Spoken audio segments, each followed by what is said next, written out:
Good morning and welcome to our webinar on Why Brands Matter, powered by IAA Malaysia. This is Audrey Raj. Hope you're having a wonderful start to your day. Now, according to the Edelman Trust Barometer 2020 report, 60% of consumers are turning or have turned to brands they trust during this pandemic. But trusting a brand isn't just about prestige. Brands protect consumers with an assurance of quality and, at times, safety. And this creates value that goes above and beyond traditional marketing while maintaining a loyal customer base. But in a time of crisis where people are struggling to make ends meet, do brands lose their importance as price rules people's wallets? Over the next 45 minutes or so, we plan to deep dive into the bigger role brands play in protecting the consumer, brand owners, businesses, and the economy. And we'll also take a closer look at regulatory policies and ask if they help or hurt brands and if they could use better cooperation among all stakeholders. And to do this with me is our panel of experts. First up, we have John D. Chacko, President of International Advertising Association Malaysia.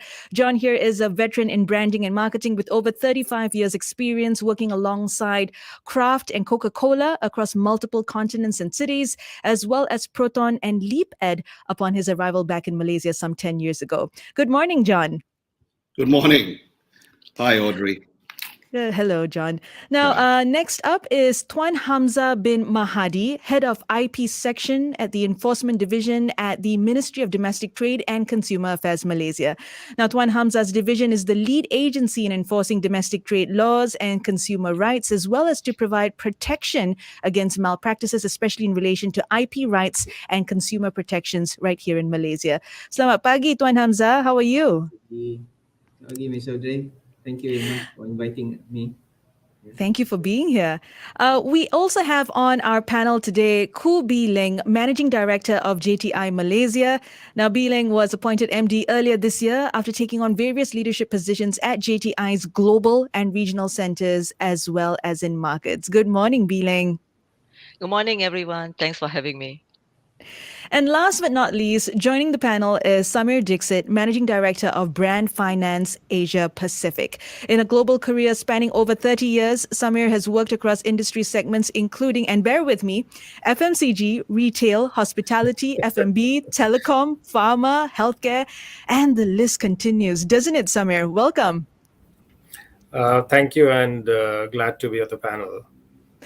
Thank you, everyone, for joining us today. Now, just a reminder to all of those watching, you can send us your questions, any questions that you have for our panelists. Just drop your questions in the comments section, wherever you're watching us, on YouTube, Facebook, or on LinkedIn, and we'll post those questions to our panelists as and when they come in. All right, guys, let's get started with a brief discussion on this pandemic. How has brand loyalty and perception changed during this health crisis? What are some of the observations that you've noticed? John, maybe you want to kick things off for us? Sure. Thanks, Audrey, and thanks for having me. I think to understand that, we need to understand what's happening to people right now, what's happening to humanity and what's happening to people. The health crisis has definitely changed the way we view matters. Life has become fragile, was at one stage, and I think still is. Incomes have been disrupted, careers have been disrupted, relationships and mental health was tested, and materialism paled on the face of survival. So generally, I think consumers and people are generally taking a look at who we are and what we value. We've rediscovered a better version of ourselves and leaving some room for growth. And the other point is that community has taken greater meaning. This whole era of hyper individualism, I think, has taken second place, reordering our lives around people that we are rooting for, right? And finally, I'd say that trust has taken center stage for people, right? Trust is the new currency. You referred to the Edelman Trust Barometer 2020 special report, where it says 60% of consumers are turning to trust and turning to brands they trust. And that's absolutely right. And that report, I think, also included Malaysia. There's another report in 2021, which I'll reference a bit later. But having said that, trust is not new. It's always been around. Trust was usually associated with some of the fundamentals like quality, ingredients, after sales purchase, service, warranty, peace of mind, but also authenticity, which we will talk a bit about afterwards. Authenticity of products that sit under a brand banner. But the key thing is trust has moved to a bigger space than those fundamentals. Those fundamentals are in the kind of golfing parlance, greens fees. You got to pay the fees to be on the green, right? But it's moved to a bigger space where people want brands to be brave, to stand up for the truth, stand by their consumers, and actually act in accordance with their values and beliefs, right? Their purpose statement, this kind of purpose statement that everybody has, you got to act by it. And times have also changed. The kind of textbook articulation of purpose statements for the brand doesn't cut it anymore. I mean, consumers have evolved and they want what's important to them. So if you look at what's important to consumers right now or people right now, what matters to them, putting people before profit, caring for the environment, caring for the oceans, caring for privacy, coexistence of humanity with nature, and also a lot of elements of diversity, equity, and inclusion. These are in people's minds right now. So if a brand wants to build a relationship with people, they got to understand these truths, right? And I talked about the Edelman 2021, and let me quickly say that this is an interesting finding, and it's very recent. It said that, let me reference this, trust in technology, media, government, and institutions is declining, but trust in businesses and brands is strengthening. So consumers trust businesses and brands more to do the right thing. In fact, 68% of respondents, and Malaysia was included in this, said that it is more important to trust the brand I buy or use than it was before. And this figure is much higher among the younger age group, the cohort of 18 to 35. They said 75% said that, for me to have a good perception of a brand and loyalty, I need to trust that brand. So I think it's time to build brand preference and loyalty. If you want to build a time to build brand preference and loyalty, you just need to build trust, a lot of trust beyond just the fundamentals. That's what I'd say to that. Yeah. Right. Biling, what about you? How have you noticed brand loyalty and perception changing during this pandemic? Yeah, I think the pandemic has taken a toll on everyone. Yeah. And with the movement control order is restricted our freedom and our opportunity to socialize with friends. Some even fall into, minor depression. And I think for the more affluent consumers, they'll be thinking the least I can do is to continue to enjoy my favorite brands, drink my favorite drink, eat my favorite noodles, buy my favorite clothes. So I think among the more affluent consumers, brand loyalty remains high. However, the story is totally different among the lower income group because, they may have lost their job. They may have a pay cut. Brand loyalty is not high in their list. And in the context of cigarette, I mean, we see them down trading to cheaper brands. And unfortunately, the cheapest brand in our industry are the illegal brands because they are sold at one third the price of legal brands. The other trend we observe is that because most of us are working from home. So we see a switch more and more towards vaping because it's more convenient to vape at home than to smoke. So these are some of the trends that we observe. Right. Now, speaking about the lower income group, Samir, I have a question for you. Now, when the consumer wallet is under pressure, is brand as important? And, what about the B40 community when it comes to spending power?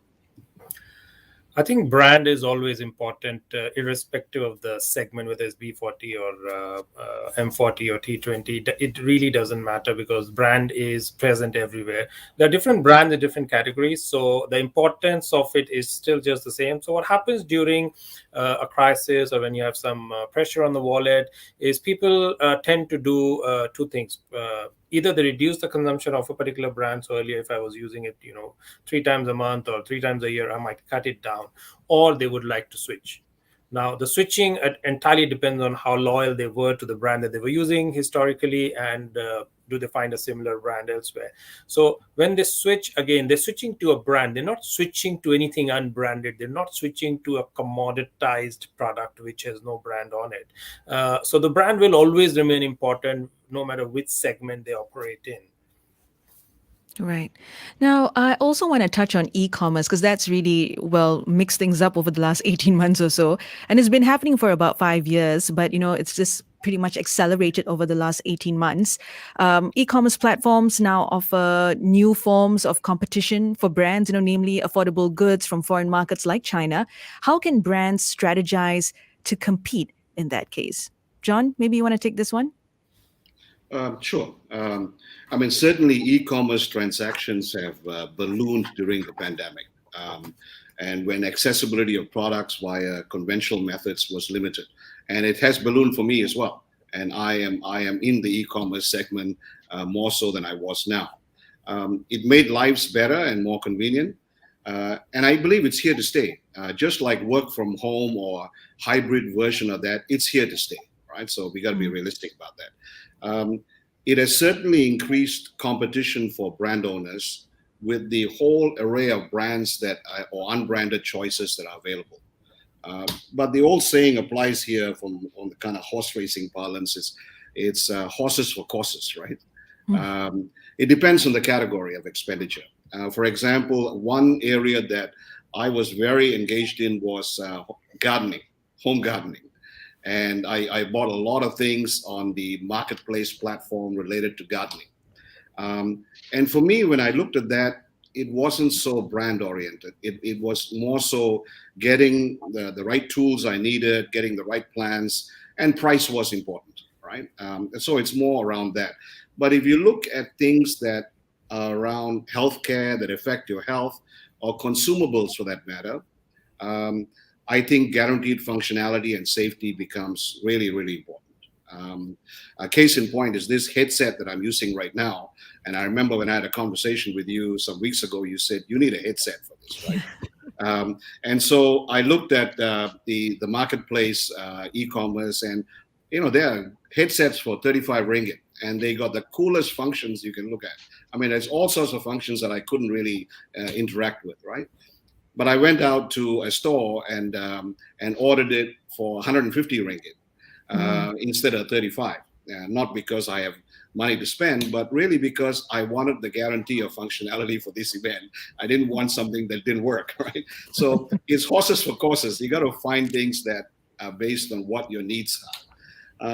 And the same for consumables. I am shocked to hear about things like fake or recycled gloves or poor quality mask and the like, which I think Samir would have more research insights into. I'll leave that to him. But brands have to decide, do they want to be in this marketplace e-commerce platform, or do they want to create their own? Saying that we will not be in any form of e-commerce, I think it's a limitation. So they need to decide what they want to be on. Certainly if you create your own e-commerce facility and infrastructure, you have more control on how your brand is positioned rather than on a marketplace platform, right? Right. So, and I personally believe that high-end brands should create their own platform as part of their kind of multi-channel or omni-channel strategy. And one of those has to be e-commerce. These brands should know their consumers' path to purchase and provide multi-channel touch points for their consumers. So on e-commerce, big fan, but horses for courses on this. Yeah. Right, horses for courses. Samir, can I get your thoughts on this? How have you maybe seen brands strategize to compete, with booming e-commerce over the last 2 years or so?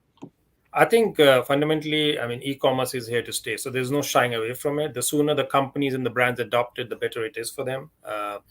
there are many ways companies are using e-commerce. So there are two sides to it. If you look at it from the company side, you get a very different perspective, which is driving more convenience, which is driving access to market without sort of being in that market in a brick and mortar manner. If you look at it from the consumer's perspective, while convenience is there, they're looking at not necessarily paying a big price. So e-commerce fundamentally means for them, I'm going to get something cheaper than going to the market and picking it Mm. from the store. So there are, in a way, it's a conflict of thoughts. So while it's a matter of convenience from the company's point of view, customers are looking for cheaper products, and then you just end up discounting, and that's not something that really helps build a brand in a bigger manner. But since you have no choice but to be there, I think from a company's point of view, you need to be very careful about certain things. How are you protecting your brand on the e-commerce space? Because there's Mm. very little protection that the companies are allowing. There are regulations still getting formed in terms of are we going to allow fake products? How do you identify fake sellers, etc.? So those are still getting formed. They're not really taken full shape. The other is when you say protection, it also comes with whether the products being sold there are genuine or not. And a lot of the times what they show you and what you get at home are two different things, and that leads to companies, while they have no choice, they must spend a reasonable time and money and attention to educating the customers about some of the e-commerce channels, and we've seen again very little of that education part of it. Mm. And last but not the least, you need to promote your presence on e-commerce, whether it's your own channel or it is a channel that you participate in a third party manner.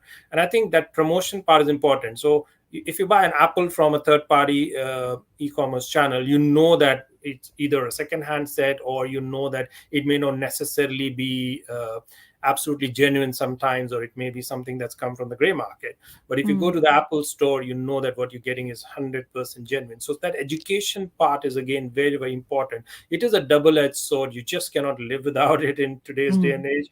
As we move forward, it's going to grow bigger and bigger and bigger.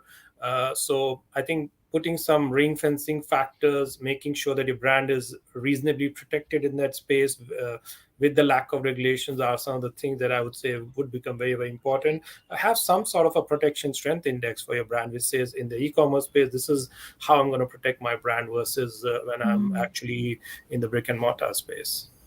Right. Now, picking up on that point on protection, who is protecting, both brands and consumers online? Does that fall under the purview of the Domestic Trade and Consumer Affairs Ministry, Tuan Hamza? Okay. Our ministry, domestic trade, do have the laws to protect the brands and consumers online, because we do have the Consumer Protection Act 1999, the Trade Regime of 2011, and also the Trademark Act regarding the counterfeiting. So all these laws are being enforced by the Ministry of Domestic Trade Mm-hmm. to protect the consumers online, because there are some of the provisions that is being regulated to protect the consumers. For example, under the Electronic Commerce Transaction Regulation 2012 and the Consumer Protection Act, where the particulars of the sellers need to be displayed in the online business. For example, the name of the address of the consumers, the name address of the conducting business, business registration number, the price, method of delivery of goods, and all those things are important for that the enforcement can trace back who is the seller when it comes that the goods, for example, is fake or counterfeit, and where they're having problems that consumers did not receive the goods, for example, and they buy the goods online. That, Right. All right. If you're just joining us, welcome to our webinar on why brands matter, powered by IAA Malaysia.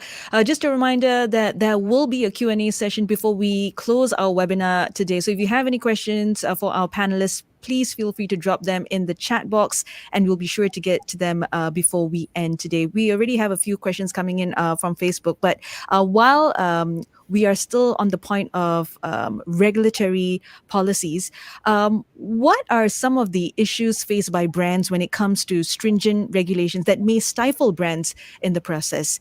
Biling, maybe you want to take this one? Okay.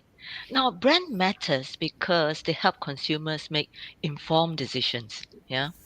So they allow consumers to express their personality. Brands makes differentiation that helps us to show our individualism. So brand is very important. Brand carries values. And more importantly, in the tobacco industry, brand helps consumers identify between legal and illegal products. Mm. And that gives them the assurance of quality, whether they're buying from a legally compliant company or not. So brands are very important. And unfortunately, in Malaysia, many may not know that two-thirds of the cigarettes sold in Malaysia are illegal. Mm. Yeah, 60 odd percent. And that's because the price gap between legal and illegal products are so huge. You can buy an illegal product at one third the price of a legal brand. So that is a lot of incentive.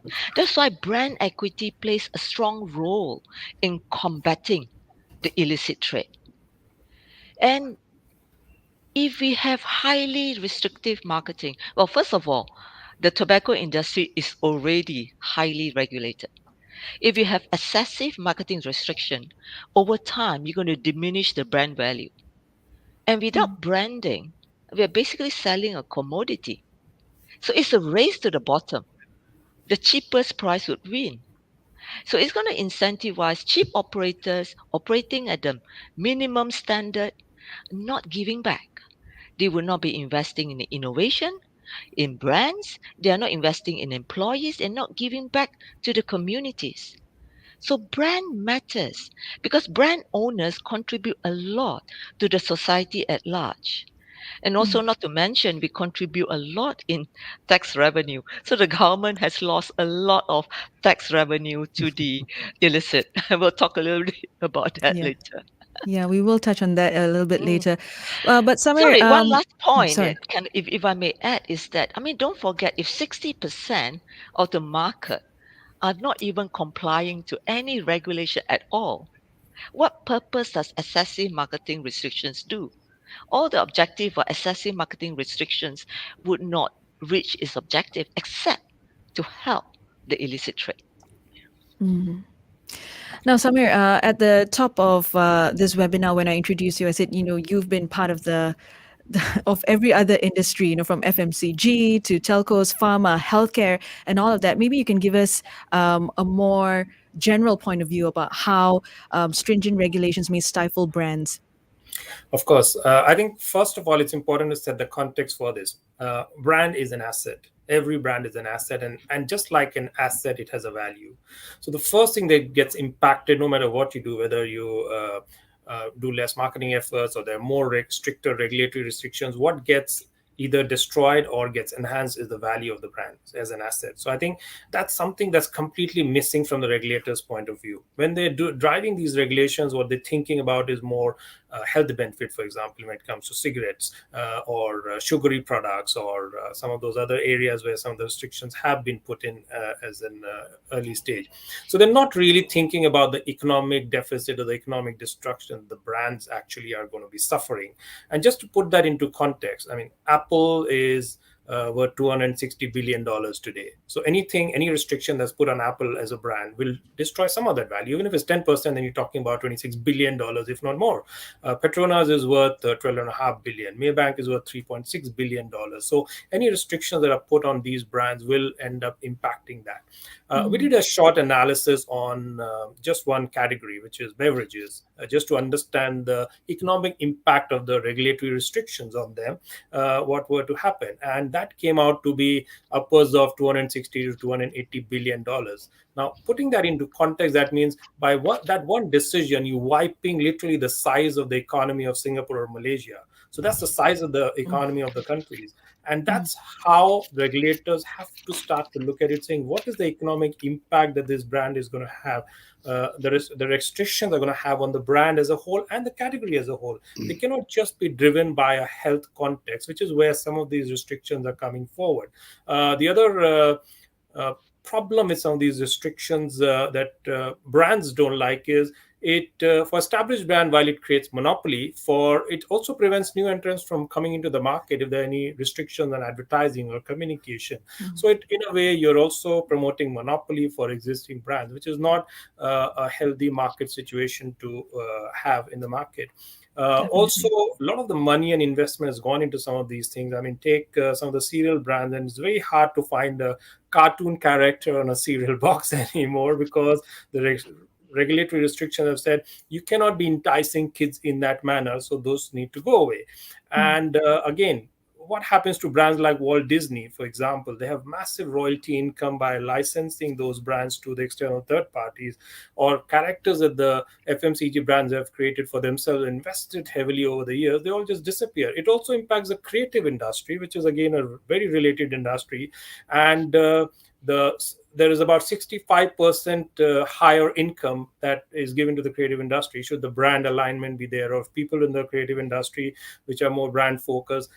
So it any restriction on the brand has is, I call it the ripple effect. While you may be Mm. able to see just that drop in the center, the ripple effect of it must be measured, must be factored into any regulatory restriction that comes through the regulators. And that's something that we've not seen happening at all. And I think that's what's upsetting the brand owners, to say, why are you only thinking about one side of the problem? What about these other five sides that really seriously need to be looked at?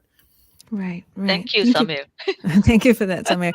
Now, Tuan Hamza, as a quick backgrounder for those tuning in, and for myself as well, what goes into the process of making regulatory policies? Okay, the regulatory policies can be divided into two, because some of the regulations or regulatory policies may in the form of act, enactment or ordinance, or maybe just normal regulatory policies which be implemented by for the any agencies. So those instructions or policies being made, maybe we should receive instruction from the ministers or any our stakeholders to be made the regulation, and then the process will be a systemic approach to critically assessing the positive and negative effects of the proposed and the existing regulations. Because if the regulation is in existence, so we just implement the policies or regulation based on the existing law. But if there is a need to regulate by a new law or new policies or new provisions, then those process will be going through. For example, for the act, we have to go through Parliament, where the process will be quite long to be implemented. That's the difference between the regulation the policies, regulatory policies that we make. Right. Now, it appears as if some regulatory measures proposed are put forward without sufficient data or maybe adequate input from all stakeholders. So, how can the government be more inclusive when making these decisions in the future? And similarly, what is the government's stance on this matter? Tuan Hamza? Okay, the government are really improving in making the new regulatory policies by uh, inviting the public or the industry to get involved in making a new policies or regulatory policies, because the process of making regulatory policies, where we go under Malaysian Production Commission, where we have to go through the process where the cost and benefit analysis will be given to be submitted to the MPC to assess the cost and benefit analysis. Then they can give comment on the Unified Public Consultation, which is published in the website of the MPC. So any laws or any regulation policies that need to be made will go through the MPC, Malaysian Production Commission, so that they can give comment. So what is the impact to their business and also to the consumers as well. So the consumers also can give opinions. Is that the policies that going to suit them? and also for the brand owners or right holders, then we can give also opinions whether those policies can really help them to really protect the brand, for example, and at the long go, so that the government's policy will help them to really give them benefit for their industry or economic aspect. Right. Um, Tuan Hamza, thank you for that. We have a question that's come in via Facebook, and this is from Sim, who says, "Are companies too obsessed with branding nowadays? It seems that a lot of startups, etc., are trying to build brands from nothing, but many miss the mark in terms of connecting with their consumers." Would anyone like to take this one? Yeah, I don't mind. And I think just to again put some context to it, a company, every company has a value, and that value is split into two parts. There's a tangible value and there's an intangible value. And without getting into the technicalities of it, the intangible value is where the brand usually is valued. And I mentioned earlier about Apple 260 billion. Uh, on an average, 45 to 50% of all companies' value is in the intangible. So if a company is worth $100 billion, 50 billion of that is likely to be in the intangible. A majority of that would be brand. So there's no reason why companies should not be obsessed about it. They have to be absolutely obsessed about it. If I had an asset worth 50 billion, I should be obsessed about it in terms of managing it, in terms of protecting it, in terms of growing it, in terms of doing everything in my power to do that. In fact, sadly, companies don't do enough the way we look at it. So they actually are not doing enough in terms of building that asset and or creating the value for the asset. So that's the long and short of it, that they should be obsessed, and if they're not, there's something seriously wrong about how they're Yeah. managing it. Yeah, I mean, John? can I add to that? I think the question on this was a very pertinent one right at the end, where Sim said, uh, did they miss the mark in terms of connecting with their consumers? Hmm. And I think that's a very pertinent point. I think building brands in a way that it's a badge or an icon because you want to tick the box and say, this is what we are, we differentiate ourselves, this is a new app we produce, and we call it XYZ. Okay, those are some of the elements of branding, but are they connecting with consumers is the important point, because investing in all those areas without understanding what is important to your consumers and building the relationship with them could end up being a waste of money and actually not creating value, right? It is ticking the box to say, I got a badge. I create a badge for my whatever I'm offering. But it's very important to understand what is important to the consumer. So I think um, an obsession with branding, if there is one, should be underpinned with an obsession for the consumer, an obsession for the user and what is important to them, so the brand has resonance with them and not just tick the box. Right. We have another question here from Facebook as well. Our company, no, I think we've done that one. How can age-old brands change and adapt with the times? For example, how does a traditional company rebrand itself to be modern but without being cringe? John, you want to jump in Oh, on this wow. first? I mean, when you say an age-old brand, that itself has strength, that it's been around a very long time, right? And so, as I said before, the things that drive brands in the past, in terms of trust, which I said earlier was the new currency, and it will be for a while yet, and will be for a long time, is beyond just the offering and beyond just the product and quality and service and guarantees, um, is how can age-old brands show that they care for the consumer, that they stand by them. They understand the issues of the consumer from a sustainability point of view and from other things that matter, from the loss of income, the breakups in relationships or work from home. You got to get connected to those issues, and then consumers will feel like, hey, this brand is actually talking to me. It's not just an age-old brand that's a big banner out there. It is actually speaking to me. It actually understands some of the things that are going on in my life. So if I sum it up, I'd say, build a trust surplus for your brand, not just through peripheral means, but through understanding what's important and showing that you care. And if you're an age-old brand, be brave. Take a stand on things that matters. Be brave and take a stand, so that consumers know that, hey, this is a brave brand. And the younger consumers, I tell you, will call bullshit bullshit. They have no hesitation in calling bullshit, right? So be genuine, take a stand, understand the facts, and show that you care and do it genuinely. And the payoff might not be tomorrow, the payoff might not be in 2-3 weeks, but it will come, especially if you're an established brand. I And think, if I may add, I mean, I totally agree with John and Samira. Very good points. I think I would add on by saying, don't forget your core values. As you try to evolve and adapt to the new trends, don't forget who you are. I remember once sharing, telling people what evolution means, and I showed two pictures of Superman. One is the old Superman, and one is the new Superman. They are both Superman still, they still have all the same characteristic of Superman that you love, but the modern Superman is so much more cooler, hip, and dust off all the dustiness. So that's it. Don't forget your core values. That's all I want to add. Sure. I think Samir? just to add to that, I think the question is in two parts. One is how should the brands change and adapt with times, and the second part of that is just as important in terms of how should you rebrand yourself.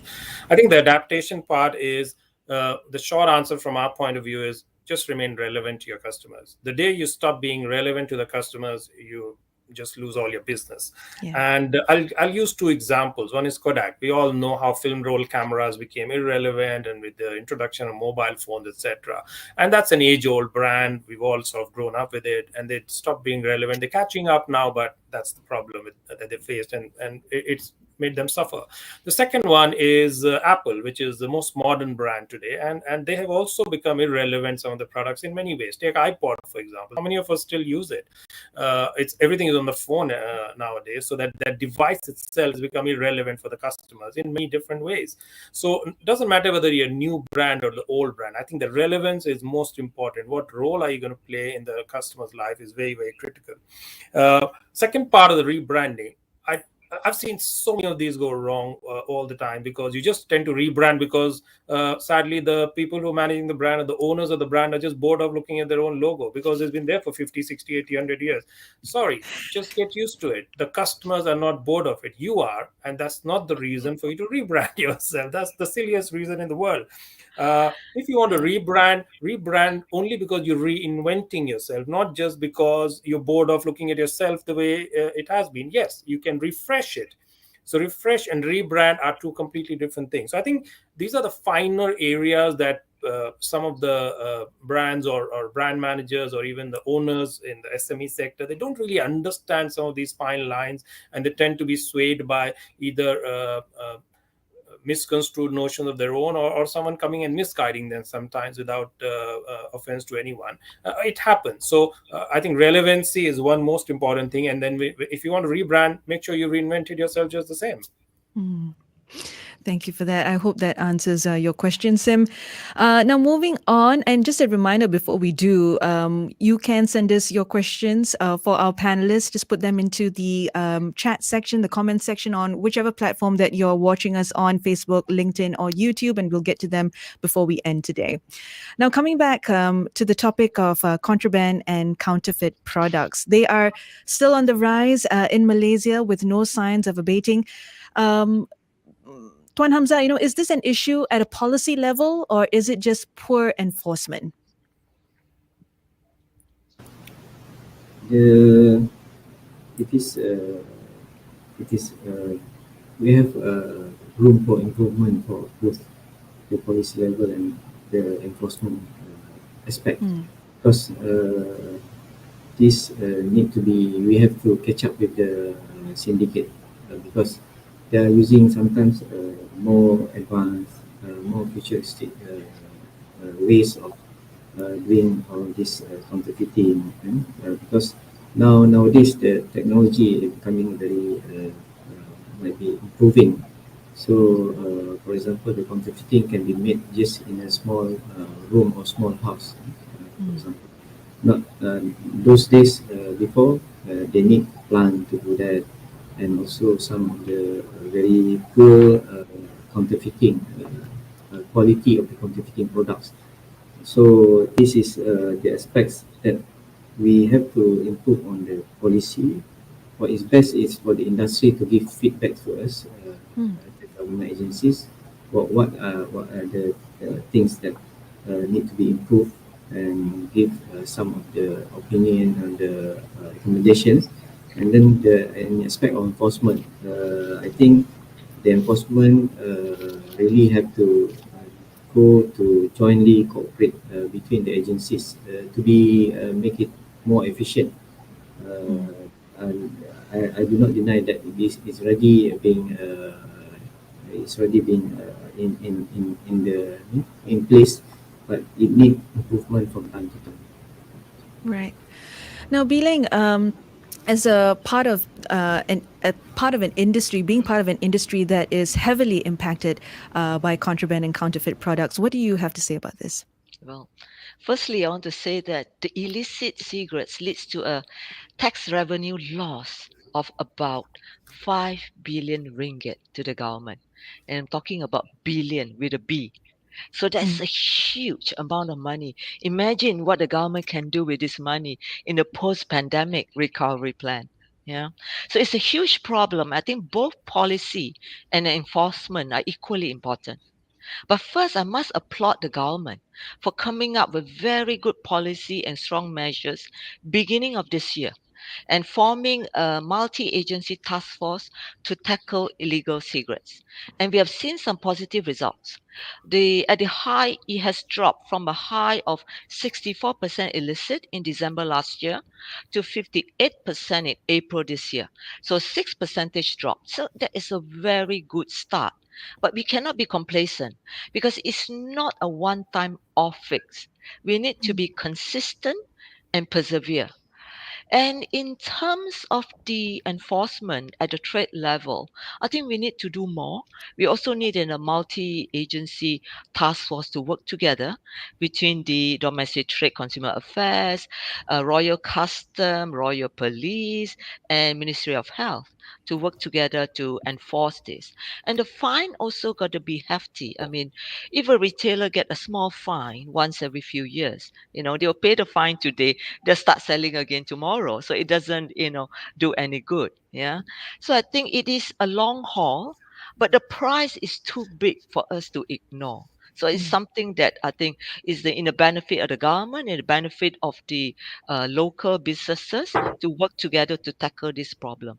We do work very closely with the multi-agency task force to tackle this, and I really want to share my thanks and appreciation with the commitment and the cooperation given by the government.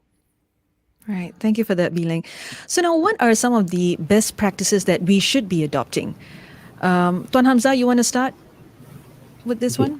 Uh, some of the best practices that we can see, because we can compare also with other countries.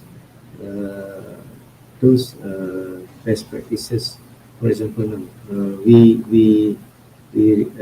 are using the Anti-Money Laundering Act, where we can seize and freeze assets of the offender, Mm-hmm.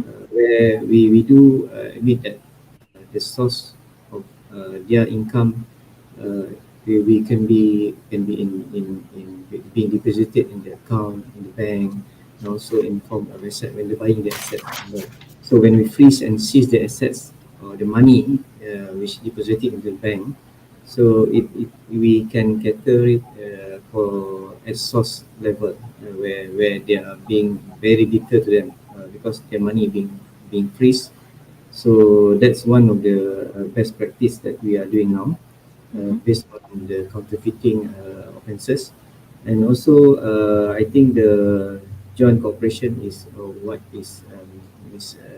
B already mentioned.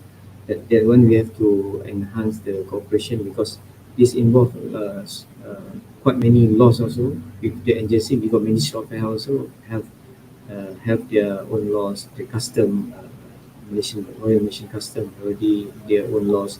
So these different agencies should work closely to really have a look into their purview of law, so that we can take action very efficiently, And also, I think the awareness comes as an important thing, because public awareness on what is good in protecting the brand or the industry, and also what is not good for them for buying the counterfeit product, and because it involves sometimes in health issues aspect, and because, for example, buying pharmaceutical product which is counterfeit, it give really on health issues. It really give a very bad impact to the consumers. So that is what is should be educate to the consumers in Malaysia. Right. Thank you for that, Tuan Hamza. John, would you like to chime in here? What are some of the best practices that we should be adopting? I mean, I can talk from a trust perspective, not from a compliance and enforcement and so forth, right?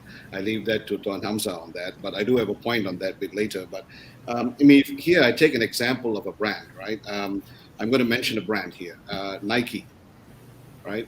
When George Floyd was murdered by a policeman in May 2020, Nike took the stance and said, you remember the Nike line, just do it?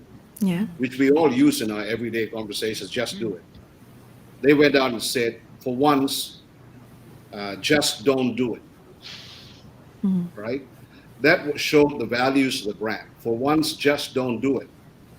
Showed that they were brave enough to say that our values stand for certain things, our beliefs certain things, and we believe in it enough to be able to put it out there on billboards, on online, and I advertise and say, just don't do it.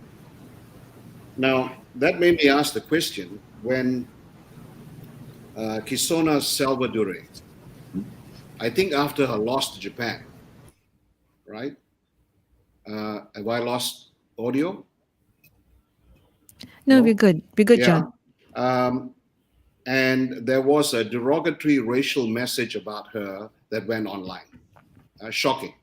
And it shocked Malaysia, right? Shocked everybody. Yes, it did. I remember Badminton Association Malaysia immediately stood up and said, no, we will not support this. We do not support racism in sport. Good for them. I give them the absolute thumbs up and respect for that. I'd ask the question, which other brands did? At least not from my knowledge, I didn't hear brands who had something to say about and stand by Kisona, who was playing and fighting for her country, and to have such derogatory racial messages posted about her. BAM took a stance, and that I think is a best practice. But what about brands? And then you'd ask yourself, what about the brands who supported her? Where was your voice when this happened? So, I mean, taking a stand is important if consumers are to respect the brand, right? And finally, let me come back to a couple of the points earlier. I think a multi-constituent task force on stopping the illicit trade is important. All constituents that are impacted across categories, to have a solid ongoing task force is very important. And I'm not sure if that's there right now.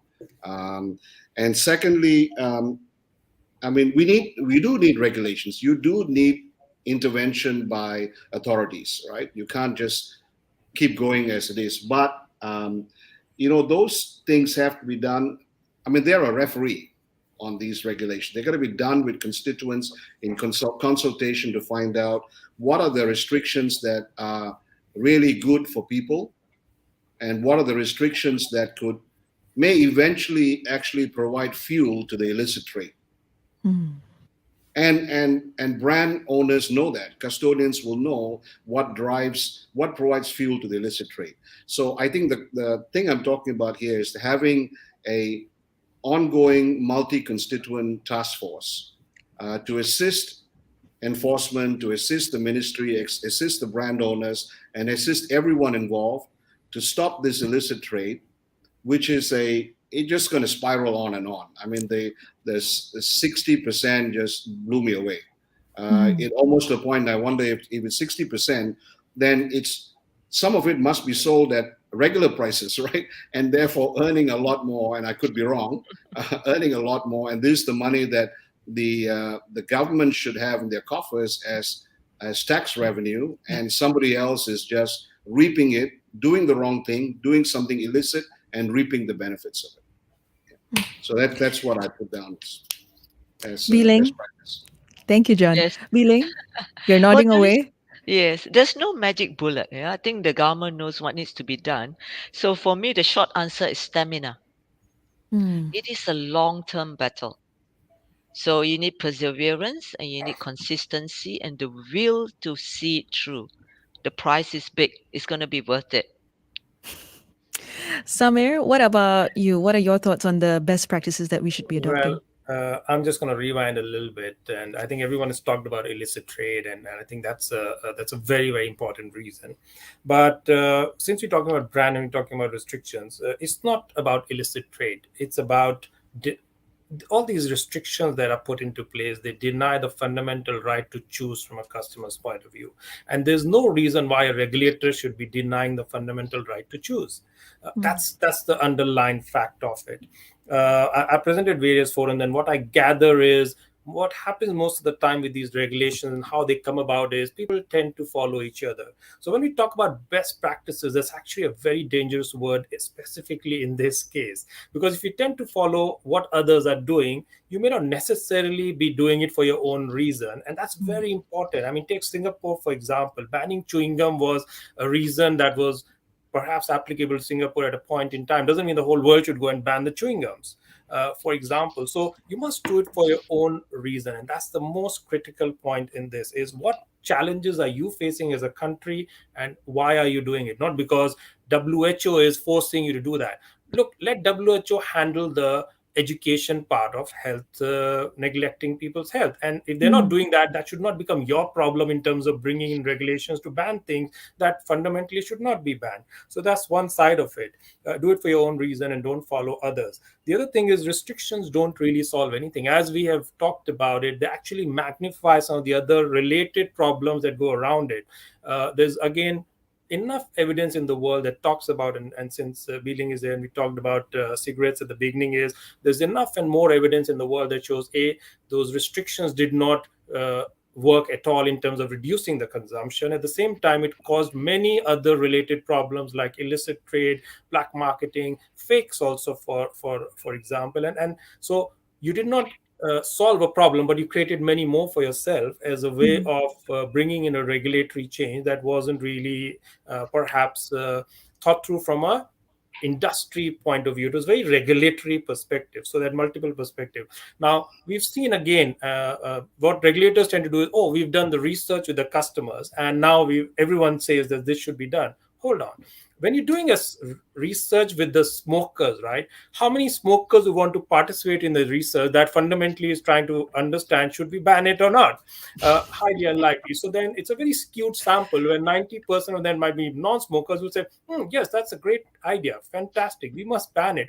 And that then sways your decision, which is again a very one-sided view. So I think I keep coming back to it: have as many multiple perspectives to it, have multiple dimensions to it, involve all the stakeholders and the right ones, more importantly than the ones that are advocating it for their own benefit, for their own agenda, and don't follow someone else's agenda. Do it for your own reason, do it for your own country benefit.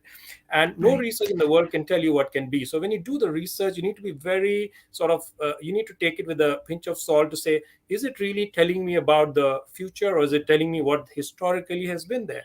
So those are some of the things that I would always advocate, no matter where I'm talking about restrictions and brands and related aspects, is well, best practice may not be the best practice in this case. Right. We get you, Samir. Thank you. Now, we're going to need to wrap up already, but just before we go, and as a recap, maybe I can get each of you to talk to us about why branding is important to protect consumers, brand owners, businesses, the overall economy, all the stakeholders involved. John, I'll let you go first. Sure. So as a recap, I think brands can be the engine for economic revival. We need it right now. We are in some sort of meltdown right now. And for all the reasons we talked about before, it can be the engine for economic revival. Because brands do provide pride, passion, trust, choice, as Beeling said before. All of these reasons lead to good economic revival. Now, take an example of imagine the Malaysian flag with no colors and one with full colors and stripes, and which emphasize the power of pride. And that's what brands will do, right? Imagine a football team with without colors or numbers on their jerseys, and which excites the emotions and passions of people, right? That's another example. So I'd say no brands, no trust, no choice, no fun, and no pride, no passion, right? Now I believe brands have to recode their reason for being. They really have to consider not just about their brand or how it looks and the design of their brand, or whether somebody asks why are flat brands black and white, whatever. I think it's more fundamental to recode their reason for being, and beyond that kind of textbook purpose statement that they have published and the reception online about what they stand for. Recode their statements and respect what is deeply important to people, which will maintain their loyalty. And they have to take a stand, and I think they have to build a trust surplus. That would be my wrap up on my side. Yeah. Thank you, John. Bileng, if I can get you to go next. Yeah, well, I would like to appeal to the government to protect brands and to support the sustainability of the legal businesses, because we are the ones that's paying taxes. So help us to protect our brands so that we can use our brands to combat against the illicit. So excessive marketing is not going to achieve any objective. Yeah, so let's do it together so that we both win. The government will win in terms of recapturing tax losses. We will win as a legal business entity, and will let the smugglers loose for once. Thank you, Bileng. Tuan Hamza, would you like to respond to that? And also maybe talk to us about why branding is important to, protect consumers, businesses, the overall economy? So, as the ministry is being entrusted to protect the consumers, protect the industries, and the brand owners, and we do admit that we played an important role to really protect consumers from any fraud, any cheating, and also the brand owners to sustain their businesses and economy. And at the long term, that they can contribute to the economy for our country by themselves. So I think as for that, the ministry is determined and will do our best to protect the branding, and also to recap that, we do have the commitment, a very high commitment to protect the consumers, and also the brand owners, and also the business. So we will cooperate with the industry to ensure this will be implemented in now and also in future. Right. Thank you for that, Tuan Hamza. And Samir, wrap things up for us. Well, I think, again, I'll take everyone back to the fundamental of why the brands were created, and that was to drive people's choice. That's the historical context of why the brands were created. And that should not be compromised, whether there's a regulatory aspect, whether there's a customer aspect, whether there is a consumer aspect. That should not be compromised. And everyone should do whatever they can within their powers to make sure that freedom of choice is always protected for the customer and for people at large. Without the brand, there will be we live in a very different world. I mean, today even potatoes and tomatoes are branded, so that's really the importance of it. If somebody still doubts the importance of the brand, then that's the importance of it. And we would rather pick up a mango with a sticker on it rather than the one without, for example. John mentioned about the flags, and yes, countries are also brands. So the brands are omnipresent, including the country as a brand, and the country as a brand drives a very different kind of benefit. And the countries that are more restrictive, that are more regulatory focused, and that are more trying to do some of the other things that consumers or even companies may not like, will suffer in a very different way in terms of driving tourism, in terms of driving FDIs, in terms of driving jobs, for example. I mean, take for example, if you ban cigarettes everywhere. how many tourists would think twice before saying, I can't even smoke in that country. Should I be going there for a holiday or not? So it all plays at a very different level. And all those things should be kept factored into whether the company is making a brand choice or the regulator is trying to do something, or even people at large when they're making a brand decision. There are a lot of these moving parts, and I think we need to be cautious of all of them. And brand is an asset, and it is the most valuable asset. So there's no reason why anyone should not be looking at building it, or any regulator coming in and sort of compromising on that asset. Right. Thank you for that, Samir. And on that note, thank you all for your insights and for taking the time to be part of this panel today. Once again, John D. Chacko, President of IAA Malaysia, Tuan Hamzah bin Mahadi, Head of IP Section Enforcement Division at MDTCA, Koh Bee Leng, General Manager of JTI Malaysia, and Samir Dixit, Managing Director of Brand Finance Asia Pacific. Just before we close, there will be a feedback form that is posted in the comments section. It's only 5 questions, and if you could fill that up for us, it would greatly help us make these webinars better for you.